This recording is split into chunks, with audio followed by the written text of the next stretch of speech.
ಸಾಹೇಬ್ರು ಇವ್ರ ಜೊತೆ ಅಷ್ಟೊಂದು ಬ್ಯುಸಿ ಇದ್ದಿದ್ದಕ್ಕೆನಾ ನಾವ್ ಅಷ್ಟೊಂದ್ ಸಲ ಫೋನ್ ಮಾಡಿದ್ರು ಆನ್ಸರ್ ಮಾಡ್ದೆ, ಮನೆಗೂ ಬರ್ದೆ, ಊಟ ಮಾಡ್ದೆ, ಹಸ್ಕೊಂಡು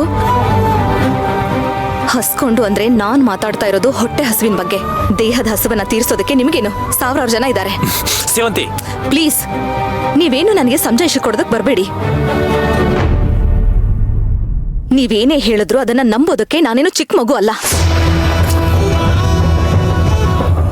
ಲಾಡ್ಜಲ್ಲಿ ಹೋದ್ರೆ ಸಿಕ್ ಬೀಳ್ತೀವಿ, ಎಲ್ಲ ಪ್ರಾಬ್ಲಮ್ ಆಗತ್ತೆ ಅಂತ ದೇವಸ್ಥಾನದಷ್ಟೇ ಪವಿತ್ರವಾಗಿರೋ ಆಫೀಸನ್ನ ನಿಮ್ಮ ಶೃಂಗಾರ ಲೀಲೆಗೆ ಬಳಸ್ಕೊಂಡ್ಬಿಟ್ರಲ್ಲ.